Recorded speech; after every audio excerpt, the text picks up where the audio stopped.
Can you identify heart sounds in the cardiac cycle? Have you ever wondered what those sounds your heart makes actually mean? In the context of the cardiac cycle, heart sounds are key indicators of how your heart is functioning. Let's break it down together. During the cardiac cycle, there are two primary heart sounds you can hear with a stethoscope. These are known as S1 and S2. The first sound, S1, often described as lub, occurs when the heart's ventricles begin to contract. This happens at the start of ventricular systole, which is when the ventricles pump blood out of the heart. S1 is produced by the closure of the atrioventricular valves. These include the mitral valve on the left side and the tricuspid valve on the right side. When the ventricles contract, the pressure inside them rises, causing these valves to close.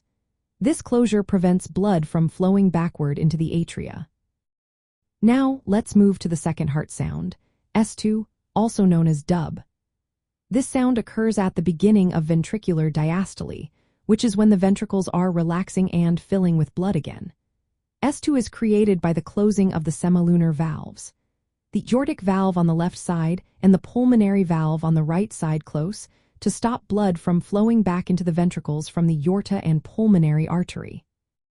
While S1 and S2 are the main sounds you will hear, there are also additional sounds known as S3 and S4. These are less common and usually relate to vibrations from blood flow or atrial contractions. However, S1 and S2 are the fundamental sounds that mark the key mechanical events in the cardiac cycle. To summarize the sequence, during ventricular contraction, the atrioventricular valves close, producing S1. Blood is then ejected into the arteries. As the ventricles relax, the semilunar valves close, producing S2. This cycle repeats as blood fills the atria and ventricles once again. Listening to these heart sounds is called cardiac auscultation. It is a vital clinical skill for assessing cardiovascular health. Understanding these sounds can help in diagnosing any valve abnormalities.